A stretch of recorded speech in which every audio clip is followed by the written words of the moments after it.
Bonjour, je suis Sylvain Grisot, urbaniste fondateur de Dixit.net. Notre podcast donne la parole à celles et ceux qui font la ville d'aujourd'hui et de demain. La rue des Floralies portait mal son nom. Avant sa métamorphose, c'est un bout de lotissement des années 1960, niché à l'est de Nantes. Une petite rue de moins de 200 mètres, dans son jus, qui dessert une vingtaine de maisons. Les trottoirs sont secs, une poignée d'arbres plantés dans un tarmac d'enrobés luttent pour leur survie, et les voitures se garent où elles veulent. Mais elle vient de se transformer, cette rue des Floralies, simplement, par le dialogue. 350 mètres carrés ont été gagnés sur le bitume pour constituer 650 mètres carrés d'espace de nature dans la ville. C'est peut-être pas beaucoup, mais ce n'est pas rien. C'est juste une rue normale, comme des centaines, comme des milliers d'autres. Mais celle-ci a déjà vécu sa métamorphose. On en discute avec Arthur Corbin, qui était à la manœuvre pour Nantes Métropole de ce petit chantier, qui, on l'espère en tout cas, va faire beaucoup de petits. N'hésitez pas à vous abonner à notre infolette sur Dixit.net pour ne pas manquer nos prochaines publications. Et bonne écoute. Une ville en pleine expansion. Les transitions à mener s'accumulent. L'énergie, l'agriculture, les mobilités. Monsieur l'administrateur délégué, vous êtes chargé de l'attribution et de la répartition des logements. Comment la situation se présente-t-elle ? C'est une contribution au débat sur l'artificialisation des sols et les questions d'étalement urbain. On a privilégié la machine, la matière et l'énergie par rapport à l'être humain. C'est pour ça qu'on ne recycle pas bien les téléphones. And then perhaps the defining trend of the 21st century is population growth. On a une responsabilité sur l'épuisement des ressources et une responsabilité sur la perte de biodiversité. Chaque échec va permettre la prochaine fois de faire mieux et chaque échec est autant instructif qu'un succès. Des projets d'urbanisme qui sont indispensables du fait d'une circulation toujours plus intense. Ce plan est un plan que le public nantais peut venir voir. Il s'agit du plan de sauvegarde de Nantes. Si on est une grande part du problème, on est forcément une grande part de la solution. On va peut-être couler moins de béton et miser plus sur l'intelligence et finalement changer de matière grise.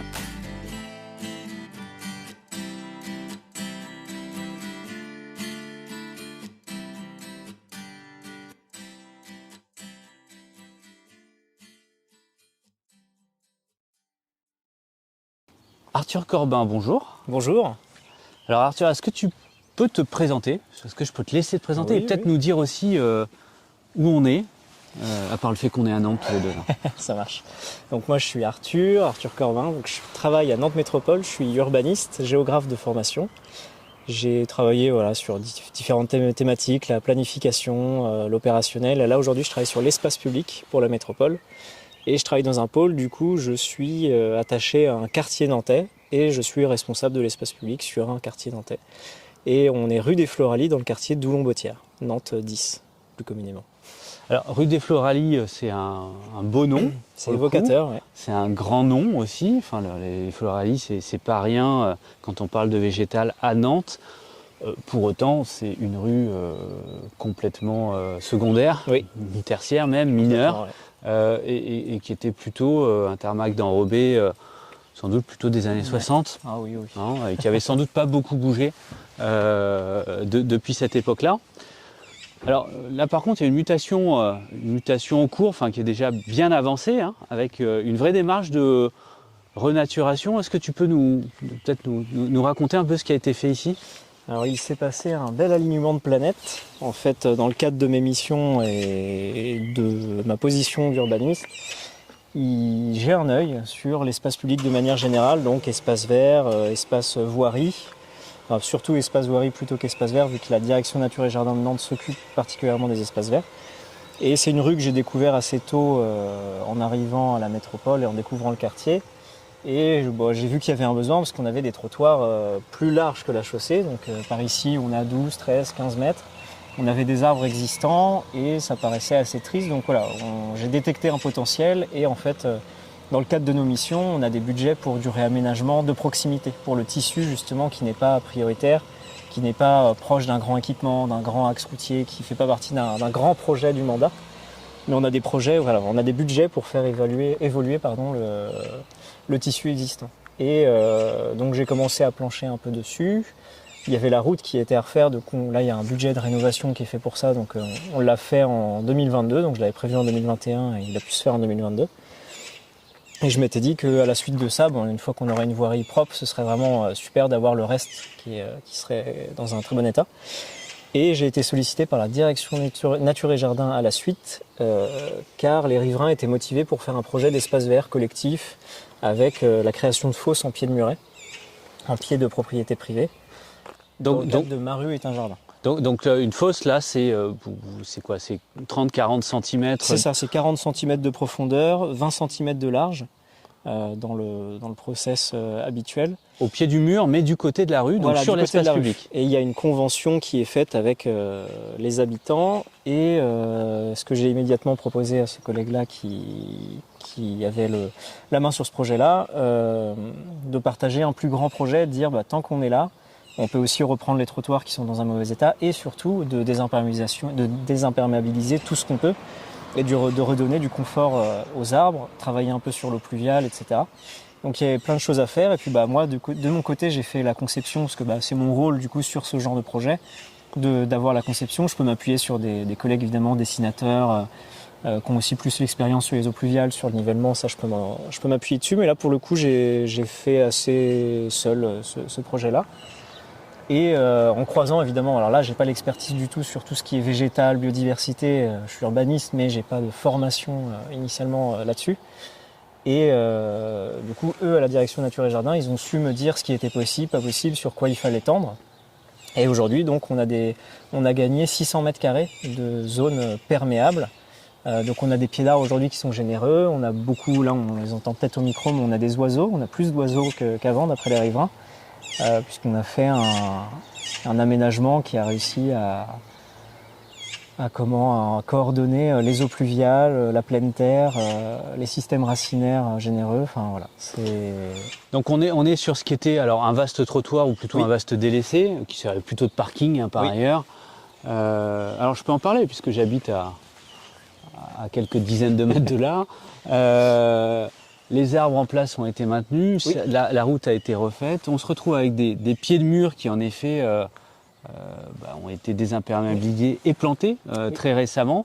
Et puis de vastes espaces qui ont été désimperméabilisés et on retrouve de la pleine terre, plus des espaces de stationnement en pavé béton mais avec des joints perméables. C'est ça. Et ça fait partie du processus de concertation où moi, je pensais faire uniquement de la pleine terre. Cet espace de stationnement, je voulais le supprimer et mettre le stationnement sur chaussée. Pourquoi pas mettre un sens unique. Enfin voilà, j'avais réfléchi à une transformation un peu plus poussée et en associant les riverains, il faut aussi discuter, écouter. Et pour eux, il y avait quand même une poche qui était confortable et qui permettait de ne pas avoir des véhicules sur chaussée. Il y a eu un discours que moi j'ai pu entendre et me dire faut que je trouve quand même une solution pour pas réimperméabiliser et quand même avoir un espace qui soit perméable et enherbé, même si le stationnement perméable ça reste du stationnement, imperméable je veux dire, ça reste du stationnement. Je me suis dit que ça valait quand même le coup d'écouter et de tester ça. Donc là on a du pavé enherbé, ça marche plutôt bien. Le résultat niveau paysage c'est pas la forêt tropicale, mais je trouve que c'est assez réussi. Et la concertation, on concerte les gens quand il y a quelque chose à concerter. Là, les personnes ont, de manière très, très, très diplomate, ont expliqué ce besoin-là et moi, ça me paraissait entendable.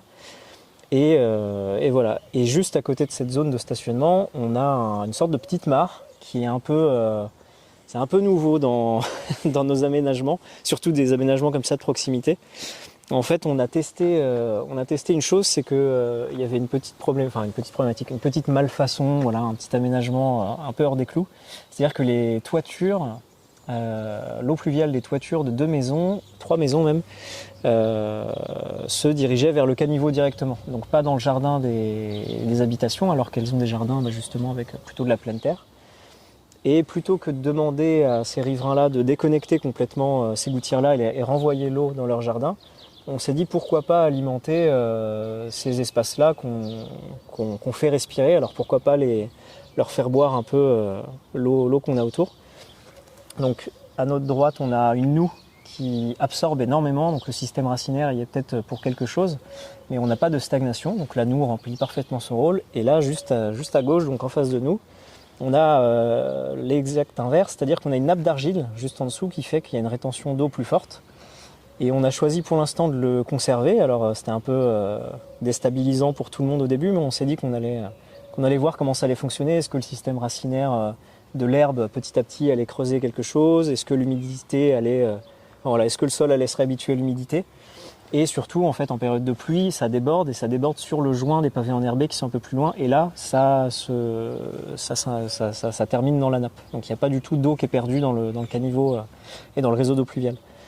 Et en fait, donc à l'hiver, on a eu la bonne surprise du retour des riverains qui nous ont dit que les enfants étaient très contents d'avoir une petite nappe glacée pour marcher dessus. Et là, au printemps, on s'attendait à des retours un peu plus négatifs sur le fait que ça stagne, des moustiques, de la mousse, des odeurs peut-être. Et en fait, non, on a eu un retour des oiseaux. Voilà, on nous a dit qu'il y a beaucoup d'oiseaux qui venaient boire ici. Ça a été repéré par les oiseaux du coin apparemment. Du coup, pour l'instant, on reste sur cet espace-là. Donc, il y a des petites plantes qui sont plus tolérantes à l'humidité forte qui ont été plantées un peu autour. On en replantera peut-être à l'automne aussi. Mais voilà, c'est un espace, on est très peu habitué à avoir des espaces stagnants et des espaces en eau dans nos projets. Et là, on est... Et d'ailleurs, c'était pas le projet. Et c'était pas le projet, l'eau stagnante n'était pas du tout un projet. Et finalement, on s'est dit, on part sur 4 saisons, on a vu l'hiver, on voit le printemps. On verra si cet été, c'est un petit espace de respiration qui permet aussi à la biodiversité de trouver de l'eau. Enfin voilà, on ne sait pas du tout comment ça va fonctionner, mais on espère que ça roule toute l'année. Donc des maisons, des voitures, une route, du parking, des joints enherbés, de l'eau, des oiseaux, des enfants. Du végétal aussi, qui a été très très largement planté, densément planté d'ailleurs, dont on verra dans les années qui viennent, parce qu'il faut aussi ce temps-là pour voir la forme que ça prend, qui a été planté systématiquement petit.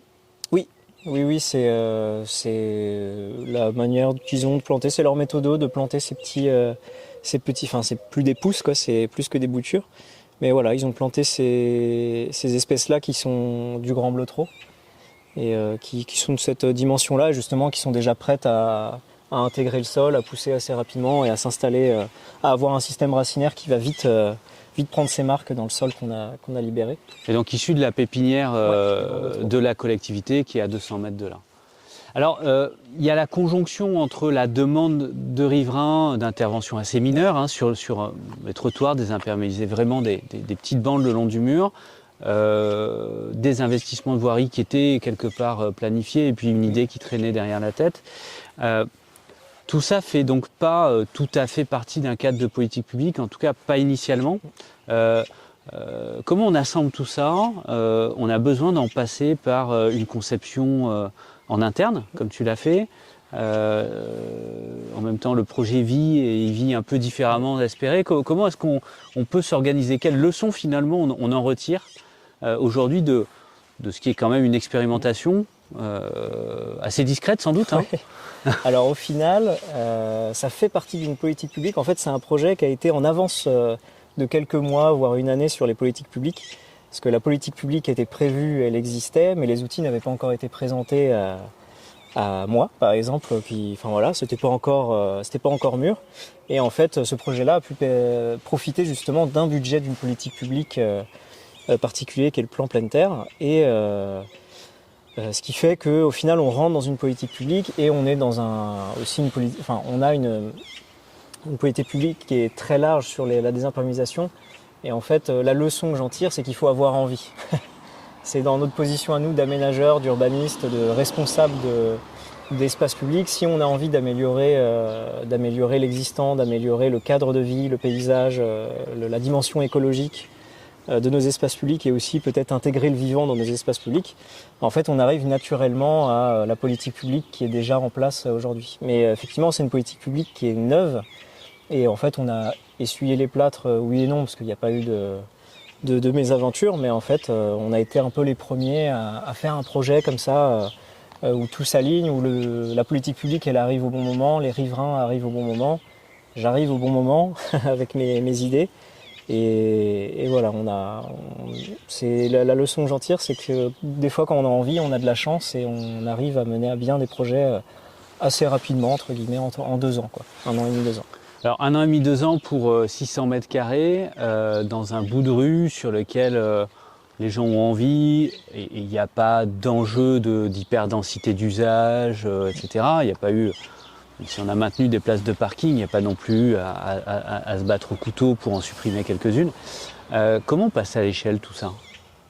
à l'échelle plus Ouais. grosse. Comment on fait ça, mais finalement partout? Parce que notre rendez-vous de 2050 et d'avant, hein, en tout cas des étés qui viennent, nécessite de faire ça à peu près partout, y compris dans le cœur de la ville. Qu'est-ce qu'on tire d'expérimentation comme ça pour en faire plus, beaucoup plus? C'est encore une fois l'envie. Je pense que c'est ça, c'est dans les réunions qu'on a aujourd'hui en 2023. Hein, on voit dans les réunions entre maîtres d'œuvre, entre responsables politiques, entre techniciens, on voit qu'il y a une urgence qui s'impose à nous. Et des fois, on va tergiverser sur un aménagement en disant oui, voilà, ça c'est la chose à faire, on a l'expérience, mais aujourd'hui, on se dit maintenant naturellement, on ne va pas assez loin. Il faut réfléchir, il y a des choses qui n'existent pas encore, et ben, il faut les anticiper. Et on a l'expérience du petit tissu, justement. Aujourd'hui, on arrive à travailler entre personnes comme moi, entre guillemets, qui sont plus sur le terrain et ont plus l'expérience des petits aménagements, plus du tissu de proximité. Et puis, effectivement, il y a une échelle plus du grand projet de quartier, grand projet de territoire, grand projet de métropole. Et en fait, c'est en croisant ces deux échelles-là, justement, qu'on arrive à avancer en disant on met les pieds sur terre, on regarde comment ça fonctionne en vrai, et ensuite on passe au grand projet, on dit voilà, ça va fonctionner comme ça, et on croise beaucoup de services entre eux, et c'est comme ça qu'on arrive à avancer. Mais que ce soit du côté de la collectivité ou des cabinets de paysage, d'architecture, il y a une grosse prise de conscience en disant qu'il faut aller plus loin que le cadre, qui est déjà costaud, on va se le dire. Mais en fait, ce cadre-là, personne n'en a peur. Et justement, tout le monde est bien d'accord pour dire qu'il y a une urgence. Donc personne ne remet en cause cette urgence-là. Pour travailler donc au-delà des gros projets ou des grandes trames de politique publique, ou au-delà simplement des questions de mobilité et penser le projet du quotidien, est-ce qu'il y a besoin de cette proximité? Est-ce qu'il y a besoin d'avoir quelqu'un qui dessine déjà et puis qui est collé au terrain? Est-ce que ça pourrait se faire autrement? Alors je pense que ça fonctionne autrement partout ailleurs en France, pour le meilleur et pour le pire, je pense. Mais quand je vois le fonctionnement que j'observe tous les jours dans le cadre de mon poste, ça a un nom, ça s'appelle chargé de proximité ou technicien de proximité. Et c'est un jargon que moi je découvre, je viens pas du secteur public à la base. Moi je me considère comme une sorte d'urbaniste de quartier. En fait, mes homologues plus âgés qui ont beaucoup plus d'expérience aussi sur leur secteur à eux, qui sont Sainte-Luce, ça peut être Orvault, etc. En fait, on est un peu l'ADN de ce quartier-là. C'est à nous qu'on demande, tiens, est-ce qu'il se trame quelque chose? Est-ce que tu sais comment sont les riverains? On est un peu une sorte de référent technique pour le quartier. Et, cette position-là, elle est plus pour les meilleurs que pour le pire. C'est-à-dire que ça nous a toujours porté bénéfice d'avoir quelqu'un qui a le pied dans le terrain en disant attendez, ce trottoir-là, faut pas y aller parce qu'on a ça de prévu, on a ça comme expérience. À côté, attendez, il y a un projet de renouvellement, on est plus parti sur une esthétique ou un paysage comme ça, faudrait y faire écho. Enfin, voilà, toutes les thématiques passent devant nous. C'est à nous d'avoir envie aussi de s'y intéresser. Même il y a des choses sur lesquelles moi je travaillerai jamais, des projets sur lesquels je vais jamais dessiner quoi que ce soit, mais j'essaie de me faire un peu le porte-parole des habitants du quartier, et aussi de porter aussi ce que les élus de quartier représentent, que eux qui ont été élus par les personnes du quartier, on est aussi un peu le support de l'élu de quartier, quand on est censé être le support technique et le suivi technique du quartier. Et aujourd'hui, dans le quartier, la rue des Floralies, elle va faire des petits? Ah on espère. Il y a des on choses espère dans les tuyaux, qu'une étoile verte parte de la rue des Floralies. Et, il y a la rue du Landreau qui est juste à côté. Il y a le ZAC Doulon-Gohard qui est au Vieux-Doulon qui est juste à côté aussi. La rue de la Ruette où on voit que ça fait des appels d'air. Les personnes se demandent si une fosse en pied de mur serait pas intéressante. Et chaque projet de cette typologie-là crée en fait une envie. Et c'est toujours habituer les gens, c'est le paysage urbain, on habitue les gens.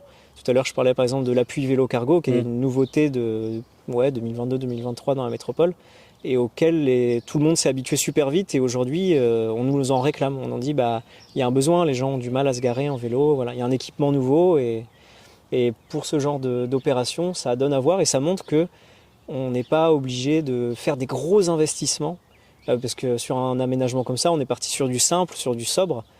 Et on n'est pas obligé de dépenser un budget à 1 million d'euros pour avoir de la pleine terre, des arbres, de la biodiversité. On peut aller à des choses simples et c'est aussi ça sur lesquelles, c'est aussi sur cette question-là sur laquelle il faut qu'on soit au rendez-vous. C'est-à-dire que on aurait pu se dire, on met tant de milliers d'euros de plus, on met de la volige en métal, on met du pavé plutôt granit et puis on met cette bordure-là. Là, on est parti sur quelque chose de très simple. On n'a pas forcément de joint entre le bitume et l'espace vert. Mais est-ce que finalement l'urbanisme de demain, puis l'espace public de demain, est-ce qu'il ne faut pas le rendre un peu plus sobre aussi et le rendre plus proche du terrain, entre guillemets Sobre, simple, mais vivant, oui. donc géré. Exactement. Donc on le voit, là le projet s'est pas tout à fait passé comme prévu, peut-être oui. pour le meilleur, en tout cas on verra bien. Peut-être qu'il faudra revenir dessus. De toute manière, c'est du vivant, c'est du végétal, c'est de la gestion. Comment on intègre ces questions-là, parce que c'est quand même autre chose de gérer de la pleine terre que de gérer un thermac d'enrobé. Oui. Et heureusement justement qu'on travaille entre services, parce que moi je travaille pour Nantes Métropole et pour la partie voirie, espace public. Donc théoriquement, ma gestion, la gestion métropolitaine, elle va être sur la propreté, la sécurité, l'accessibilité et la ville de Nantes, pour sa partie, vu qu'on est dans un quartier nantais, elle a la direction nature et jardin, qui est l'ex-SEV. Et eux, du coup, ils reprennent ces espaces-là, qui sont des espaces métropolitains. Au niveau du foncier, on dépasse la limite administrative. Logiquement, on ne va pas faire un découpage foncier pour ça. Mais la direction nature et jardin, du coup, prend en gestion cet espace-là et gère aussi le lien avec les habitants. Ce qui fait que sur cet espace-là, qu'on a observé rapidement tout à l'heure, on a une sorte de petite palette de retournement qu'on pourrait prendre juste pour un espace stationnant en voiture, mais aussi qui a souhaité être conservé par les voisins. Et pour ma part aussi, je le défendais un peu. En fait, on a remis un sablé pour que, éventuellement, les voisins mettent des tables, des chaises ou jouent à la pétanque l'été, puisqu'il y a une belle canopée juste au-dessus. On a un bel arbre qui a bien poussé après toutes ces années. Et donc voilà, il y a toute cette gestion-là du vivant et de la biodiversité et de la pleine terre, c'est la direction nature et jardin. Et après, sur les questions habitantes, nous, on reste disponible. Et c'est aussi ça qui est bien, c'est que sur moi, ma position, je vais pouvoir avoir aussi une continuité sur la maîtrise d'usage. C'est-à-dire que j'ai fait mon projet, on a fait notre aménagement, on a réceptionné nos travaux, mais derrière, on ne disparaît pas. C'est-à-dire que si, comme tu le dis, on doit revenir, effectivement, on peut revenir. S'il y a quelque chose à améliorer, on est tout à fait disponible pour échanger avec les habitants et on ne fait pas un goût de baguette et justement, on disparaît dans un écran de fumée. Pour finir, qu'est-ce que c'est pour toi le meilleur apprentissage ou l'apprentissage le plus intéressant là de cette expérimentation? Le meilleur apprentissage, qu'il faut y aller. c'est ça, il faut y croire parce qu'au final, typiquement quand les travaux allaient démarrer, les riverains m'ont fait un peu peur en me disant « Ah, on n'est pas sûr », finalement il y avait une petite interrogation et je me suis tâté à repousser les travaux. Et j'en ai parlé à l'entreprise qui m'a dit « Ah non, c'est booké, c'est le mois prochain, on peut pas ». Donc je me suis dit bon, je vais pas mettre l'entreprise en panade, on y va, on s'arrange. Et je crois que c'était pour l'espace de stationnement d'ailleurs. Donc j'ai dit on va arranger, on va mettre du pavé enherbé, on teste une solution comme ça. Là nous on découpe, il faut y aller parce que des fois on réfléchit trop aussi. On a peur de se louper, de se faire critiquer, de faire un espace public qui n'est pas à la hauteur et de ne pas être assez courageux. Et en fait, dans cette urgence-là, j'ai pris des décisions qui finalement se sont avérées bonnes, parce qu'on a rediscuté avec les riverains et tout le monde a l'air assez satisfait de ces espaces-là. D'ailleurs, cet espace-là, il sera géré par les riverains, on ne l'a pas dit tout à l'heure. C'est pour ça qu'il n'est pas planté de la même manière. Mais voilà, la leçon que j'en tire, c'est que des fois, il faut taper dans les mains et dire « Allez, j'y vais, il faut que j'arrête de réfléchir trop », parce que quand on réfléchit des minutes, des heures, des fois on finit par se bloquer et se dire que ce sera pas parfait. Et en fait, par nature, en fait, un espace public peut pas être parfait non plus, parce qu'il n'est pas éternel de toute façon. Et de toute façon, il doit vivre. Oui, c'est ça, il doit vivre. Et on doit vivre avec lui. La vie n'est pas sur les plans. Arthur Corbin, merci. Merci à toi. Pour cette micro-visite, mais c'est avec ces petits projets finalement qu'on arrive aussi à engager la métamorphose de nos villes. Merci beaucoup et à bientôt.